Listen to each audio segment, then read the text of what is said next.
तो कहानी की शुरुआत में हमें दिखाया जाता है कि सूरज धीरे धीरे पृथ्वी के पास आ रहा है, जिस वजह से पृथ्वी के सभी इलाकों में आग और सूखा फैलने लगा है। इसलिए जल्दी ही साइंटिस्ट पृथ्वी पर आने वाली सोलर क्राइसिस के खतरे के बारे में पूरी दुनिया में अनाउंस करने लगते हैं, जिसमें वो सभी को बताते हैं कि अगर सूरज इसी स्पीड से आगे बढ़ता रहा तो सूरज 100 सालों में पृथ्वी को अपने बीच समा के खत्म कर देगा और 300 सालों बाद वो पूरे सौर मंडल को ही खत्म कर देगा। इसलिए पृथ्वी को बचाने के लिए UEG यानी यूनाइटेड अर्थ गवर्नमेंट मूविंग माउंटेन नाम के एक प्रोजेक्ट पर काम करने का फैसला करती है। इस प्रोजेक्ट के अकॉर्डिंग साइंटिस्ट काफी सारे बड़े बड़े इंजन्स बनाकर पृथ्वी के अलग अलग हिस्सों में इंस्टॉल कर देंगे, जिसकी मदद से पृथ्वी को सौर मंडल से बाहर ले जाकर बचा लिया जाएगा। लेकिन इस प्रोजेक्ट में काफी खर्चा होने वाला था, साथ ही खाने पीने के रिसोर्सेज भी दिन प्रतिदिन खत्म होते जा रहे थे, जिस वजह से लोग दंगे और प्रोटेस्ट करने लगे थे। इन प्रोटेस्ट में वो लोग शामिल थे जिन्हें किसी भी अंजाम या खतरों की परवाह नहीं थी, क्योंकि इन लोगों का मानना था कि जो खतरा अभी तक पृथ्वी पर नहीं आया है उसके लिए गवर्नमेंट इतना बड़ा रिस्क लेकर पृथ्वी और मानव जाति को खतरे में डाल रही है। वहीं दूसरी ओर UEG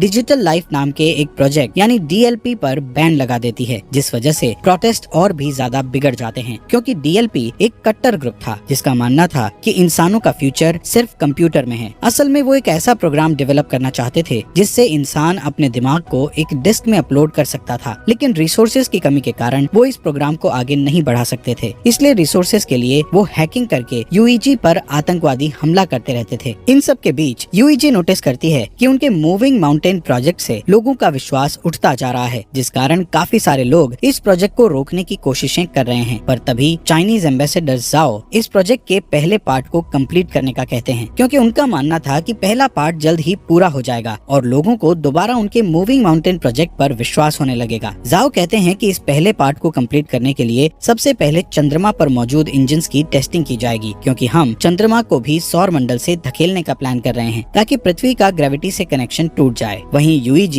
इस टास्क को कंप्लीट करने के लिए कई लोगों को एस्ट्रोनॉट्स के रूप में ट्रेन करने वाली थी, इसलिए वो कुछ सोल्जर्स को बेस पर इकट्ठा करती है, जहां हम ल्यू नाम के एक पायलट को देखते हैं। तभी ल्यू देखता है कि बेस प्रोटेस्टर्स से घिरा हुआ है और गार्ड्स उन्हें रोकने की कोशिश कर रहे हैं। उसी वक्त एक प्रोटेस्टर बेस के अंदर घुस आता है, पर हैन नाम की लड़की उस आदमी को मारकर नीचे गिरा देती है। ये देखकर ल्यू हैन से काफी इम्प्रेस होता है और उसके साथ जिंदगी गुजारने के सपने देखने लगता है। इसके बाद सभी ट्रेनीज को एक एलिवेटर में बैठकर अंतरिक्ष में भेज दिया जाता है, क्योंकि उनका पहला टेस्ट अंतरिक्ष में होने वाला था। ये अभी तक का सबसे ऊंचा एलिवेटर था। इस एलिवेटर के ऊपर जाने की स्पीड इतनी तेज थी कि कुछ ट्रेनीज बेहोश हो जाते हैं, जिस कारण वो उस स्टेशन को भी नहीं देख पाते जो कि मूविंग माउंटेन प्रोजेक्ट के लिए बनाया जा रहा था। यहाँ सभी ट्रेनीज को फाइटिंग स्किल्स सिखाते हुए फायर आर्म्स का यूज करना सिखाया जाता है। इसके अलावा उन्हें बार बार एलिवेटर से ट्रेवल करवाया जाता है ताकि उन्हें फ्यूचर में एलिवेटर से ट्रेवल करने में किसी भी तरह की परेशानी का सामना ना करना पड़े। साथ ही सभी का मेडिकल टेस्ट करके उन्हें डेली एक्सरसाइज करवाई जाती है। इस ट्रेनिंग के दौरान ल्यू और हैन एक दूसरे को पसंद करने लगते हैं और उन्हें प्यार हो जाता है। फिर एक दिन ल्यू गार्ड को सिगरेट की घूस देता है और बेस के अंदर एक गुलदस्ता ले आता है, जिसे वो हैन को देते हुए उसे प्रपोज कर देता है। इसी सुबह एस्ट्रोनॉट्स का एक नया बैच वहाँ आता है और एलिवेटर में शामिल हो जाता है। तभी अचानक से बेस में मौजूद ड्रोन्स बाहर आने लगते हैं, जिससे इंजीनियर्स को पता चलता है कि उनका सिस्टम हैक हो गया है। इसी दौरान एलिवेटर अपने शेड्यूल से पहले ऊपर जाने लगते हैं। दूसरी ओर एलिवेटर में शामिल हुए नए एस्ट्रोनॉट्स अपने कपड़े बदलने लगते हैं। तब ल्यू और हैन नोटिस करते हैं कि नए एस्ट्रोनॉट्स ट्रेनीज के नाम की यूनिफॉर्म पहन रहे हैं, जिससे वो समझ जाते हैं कि वो लोग कोई एस्ट्रोनॉट्स नहीं बल्कि आतंकवादी हैं। यहाँ बेस में सभी ड्रोन्स अटैक करके आग लगाने लगते हैं, जिन्हें रोकने के लिए पायलट उन पर अटैक करते हैं, लेकिन ड्रोन्स पर निशाना नहीं बना सकते थे, क्योंकि साइंटिस्ट ने सिस्टम को इस तरह बनाया था कि वो अपने ड्रोन्स पर अटैक ना कर सके। वहीं ड्रोन्स हैक हो चुके थे, इसलिए वो सिस्टम पर अटैक कर रहे थे। इस तरह अटैक करते हुए ड्रोन्स एक एलिवेटर को नीचे गिरा देते हैं। दूसरी तरफ एलिवेटर में आतंकवादी सभी ट्रेनीज से उनकी ID चुराते हैं और सभी गेट्स को बंद करके ट्रेनीज की कुर्सियों को लॉक कर देते हैं। यहाँ जो भी उन लोगों को रोकने की कोशिश करता है उन्हें बुरी तरह पीटा जाता है। इस एलिवेटर के दूसरे रूम में ल्यू होता है, जो कि अपनी कुर्सी छोड़ देता है और अपने चश्मे का यूज करके गेट की लॉक स्क्रीन को धूप से जलाकर गेट ओपन कर लेता है। इस गेट की दूसरी साइड जाकर ल्यू देखता है कि उसका एक साथी बुरी तरह घायल है, क्योंकि आतंकवादियों ने उसे बुरी तरह पीटा था। इसलिए ल्यू उन आतंकवादियों के पीछे जाता है और उनसे लड़ने लगता है। इस फाइट में एक आतंकवादी ऊंचाई से गिरकर मर जाता है, जिसके बाद ल्यू एक फायर एक्सटिंग्विशर को लेकर दूसरे आदमी का पीछा करता है। इस बीच वो आतंकवादी चोरी की गई ID से एलिवेटर को स्टेशन तक पहुंचा देता है। ठीक उसी समय ड्रोन उन पर एक मिसाइल से अटैक करते हैं। इस दौरान बेस में साइंटिस्ट 550C नाम के इंटेलिजेंट क्वांटम क्वांटम कंप्यूटर की मदद से सिस्टम को हैकर से सेव कर लेते हैं, जिसके तुरंत बाद ड्रोन्स जमीन पर गिरकर ब्लास्ट हो जाते हैं और फिर साइंटिस्ट द्वारा एलिवेटर को वापस नीचे खींच लिया जाता है। यहाँ ल्यू अभी भी उस आतंकवादी से लड़ रहा था। तभी हैन एक मैकेनिकल हाथ की मदद से विंडो को तोड़ती है और ल्यू के पास आकर उस आतंकवादी को मारने में उसकी मदद करती है। इसके बाद हैन गुस्से में ल्यू से दोबारा फ्लावर्स मांगती है, क्योंकि इस फाइट के दौरान उसके सभी फ्लावर्स टूट चुके थे। तभी अचानक से उसका स्टेशन बेस पर गिरने लगता है, क्योंकि उस आतंकवादी ने मरने से पहले डेटोनेटर दबा दिया था। ये स्टेशन बेस पर गिरकर क्रैश हो जाता है, जिससे बेस पर मौजूद बिल्डिंग्स ब्लास्ट हो जाती है और एलिवेटर भी अचानक से जमीन पर गिर जाता है, जिससे सभी ट्रेनीज भी इस एक्सीडेंट के शिकार बन जाते हैं। हालांकि ल्यू और हैन सही सलामत होते हैं। इसी दिन न्यूज पर बताया जाता है कि इस ब्लास्ट में लगभग 3000 लोगों की जान जा चुकी है और 5 से भी ज्यादा लोग घायल हुए हैं। यूईजी के बनाए स्टेशन के क्रैश होने के कारण कई लोगों की जानें गई थी, इसलिए लोग और भी प्रोटेस्ट करने लगते हैं। इस प्रोटेस्ट में आतंकवादी हमले और दंगे भी होते हैं। सभी प्रोटेस्टर गवर्नमेंट से डीएलपी को वापस लेने की मांग कर रहे थे। यहाँ जाओ अपनी असिस्टेंट से उस स्पीच को पढ़ने के लिए कहता है, जिसे उसने यूईजी के प्रोजेक्ट में विश्वास रखने के लिए लिखा था। इसी दौरान जाओ अमेरिकन एम्बेसडर के साथ बातचीत करता है और उनसे प्रोजेक्ट पर काम करने के लिए एक और मौका मांगता है। कुछ हफ्ते बाद क्रायो स्लीपिंग पॉड्स में लोगों को रखकर चंद्रमा पर भेजा जाता है, ताकि वो चंद्रमा पर जाकर इंजन्स पर काम जारी रख सकें। इस बीच हैंग्यू नाम का कंप्यूटर इंजीनियर क्रायो स्लीप से उठता है, जो कि 550A नाम के एआई और उसकी बेटी याया की एक रिकॉर्डिंग को चेक करता है। दरअसल 550A की मदद से ही याया हैंग्यू से बात करती थी। यहाँ पता चलता है कि हैंग्यू पहले डीएलपी के लिए काम करता था, लेकिन 550C तक पहुँचने के लिए वो चंद्रमा पर काम करने आया है। असल में 500C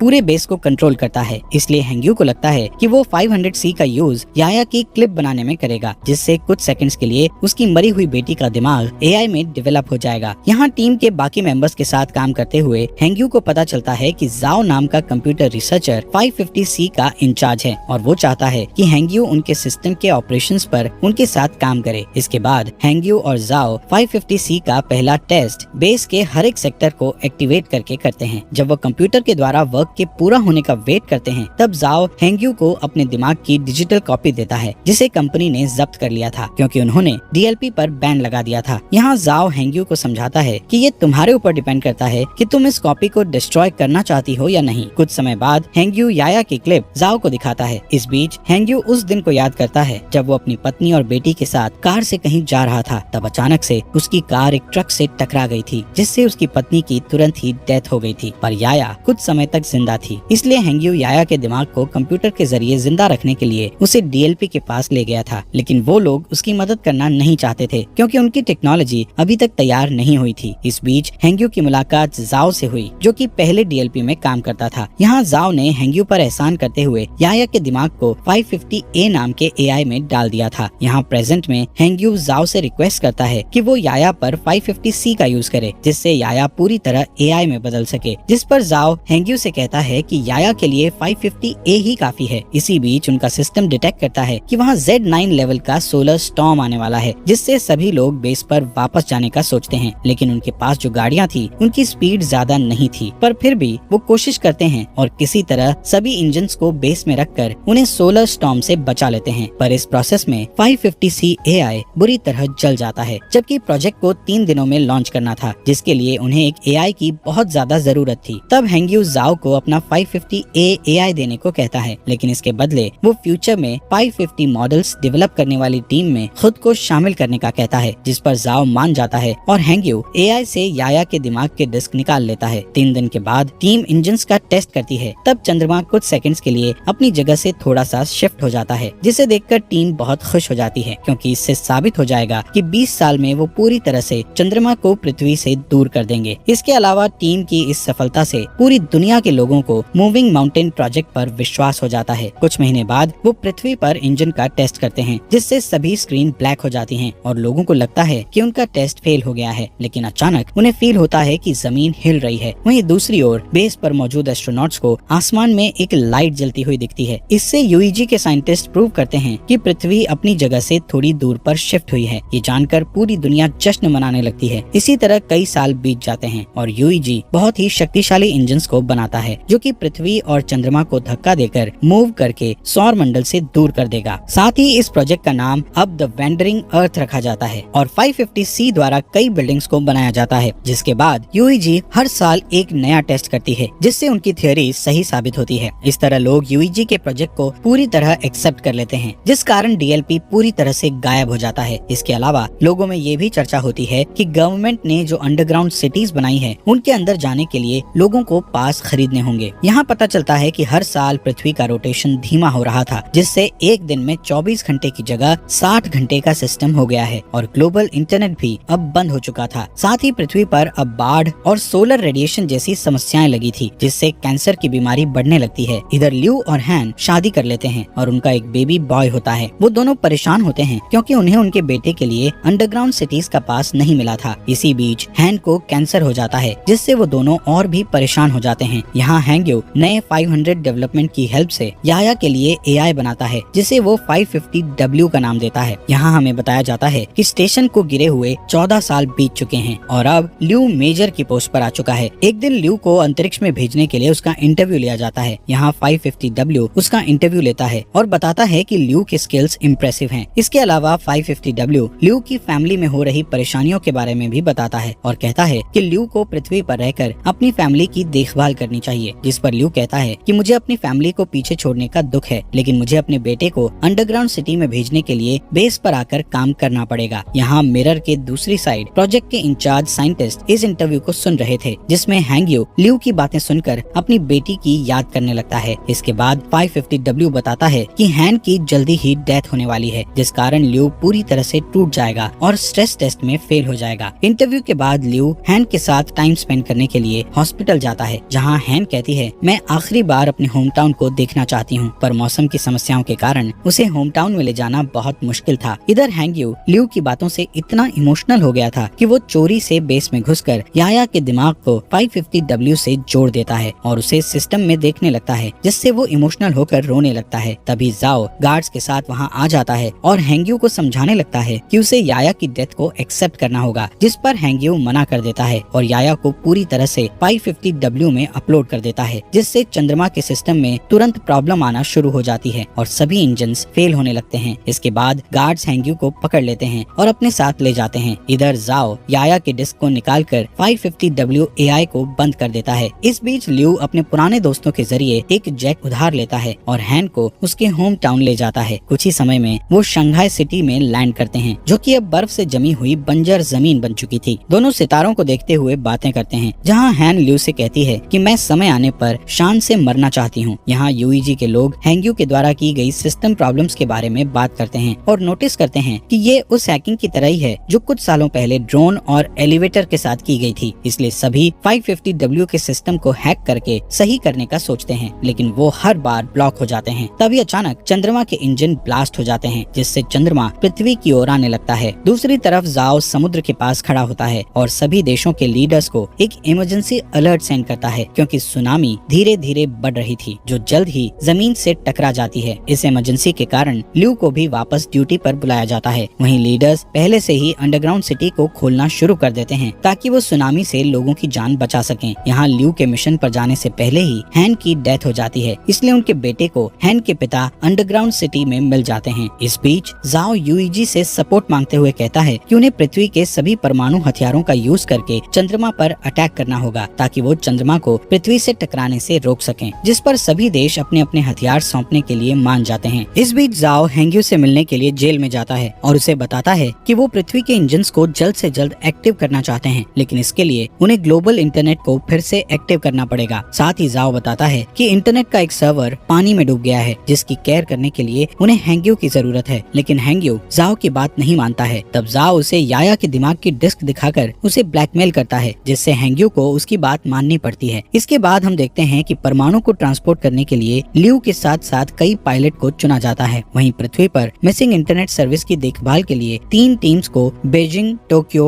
और डैलस भेज दिया जाता है। इसके बाद चुने हुए पायलट्स शटल्स के साथ चंद्रमा के लिए रवाना हो जाते हैं, जहां अंतरिक्ष में एस्ट्रॉइड्स प्लैनेट तेजी से शटल से टकराने लगते हैं, जिससे कई शटल्स क्रैश हो जाते हैं और टीम को 200 हथियारों का लॉस हो जाता है। इस वजह से अब उनके पास सिर्फ 180 हथियार ही बचे होते हैं। थोड़ी ही देर में बाकी के शटल्स चंद्रमा की सतह पर आ जाते हैं, लेकिन तभी एस्ट्रॉइड्स एक शटल को हिट कर देता है, जिससे ल्यू की शटल भी क्रैश हो जाती है। इसलिए उन्हें मजबूरन जमीन पर उतरना पड़ता है। इस दौरान उन्हें उन्हें 384 हथियारों का फिर से लॉस हो जाता है। यहाँ बचे हुए लोग टेप को ढूंढने लगते हैं ताकि वो उनके टूटे हुए हेलमेट को ठीक करके अपने घाव पर पट्टी कर सकें। इसके बाद वो लोग तय करते हैं कि वो लोग बचे हुए हथियारों को पैदल ही चंद्रमा पर फिट कर देंगे, पर ल्यू नहीं चाहता था कि इस काम को करके यंग लोग मारे जाएं, इसलिए वो अकेला शटल से बाहर आकर गेट को बंद कर देता है। यहाँ पृथ्वी पर तीनों टीम्स सर्वर की जगह पर पहुंचकर पानी के नीचे चली जाती हैं, जहाँ ड्रोन और स्पेशल टूल्स की मदद से हैंग्यू की टीम बिल्डिंग में जाती है और सर्वर का दरवाजा ढूंढने लगती है। लेकिन जब वो दरवाजे को जबरदस्ती खोलते हैं तो उनका एक आदमी बुरी तरह घायल हो जाता है। तब जाओ उसके घावों को सही करने की कोशिश करता है, लेकिन उनके पास घाव को ठीक करने के लिए कोई सामान नहीं था, जिस कारण उस आदमी की डेथ हो जाती है। जिसके बाद हैंग्यू और जाओ इंटरनेट को वापस लाने के लिए कनेक्शन बनाने का डिसीजन लेते हैं। दूसरी तरफ ल्यू हथियारों को एक ट्रक से ले जाने लगता है। तभी अचानक चंद्रमा का मलबा पृथ्वी से टकराता है, जिस वजह से बिल्डिंग्स हिलने लगती है और कुछ हार्डवेयर जाओ के पैर पर गिर जाते हैं, जिससे वो बुरी तरह फंस जाता है। तभी उस रूम में पानी भरने लगता है। दूसरी ओर हैंग्यू अपने ड्रोन की मदद से भी रूम का गेट नहीं खोल पा रहे थे, इसलिए जाओ उसे जल्दी से पासवर्ड की दे देता है। पर इस दौरान जाओ की पानी में डूबने से डेथ हो जाती है। इसके बाद चंद्रमा का मलबा पृथ्वी की मेजर लोकेशंस को डिस्ट्रॉय करने लगता है, जिससे अंडरग्राउंड सिटीज में जा रहे लोग पैनिक होने लगते हैं। वहीं यूईजी में जाओ को बुरी खबर मिलती है कि उनके पास परमाणु हथियारों का एक साथ ब्लास्ट करने के लिए समय नहीं है, जिससे जाओ उम्मीद खो देता है। पर तभी उसका एक आदमी उसे सोल्यूशन बताता है कि अगर वो अंतरिक्ष में और भी एस्ट्रोनॉट्स को भेज देंगे तो हथियारों को मैनुअली ब्लास्ट किया जा सकता है, यानी कि सभी एस्ट्रोनॉट्स को अपना सेक्रीफाइस करके दुनिया को बचाना होगा। इस ऑपरेशन के लिए 300 लोगों की जरूरत थी। यहाँ एक पुराना पायलट कहता है कि ऐसा करना हमारा कर्तव्य है, पर यंग लोग फ्यूचर की देखभाल करने के लिए हैं, इसलिए उनका सेक्रीफाइस ना किया जाए। उस पायलट की बात मानते हुए सभी पुराने पायलट्स को एस्ट्रोनॉट्स की टीम के साथ चंद्रमा पर पहुंचा दिया जाता है, जहां ल्यू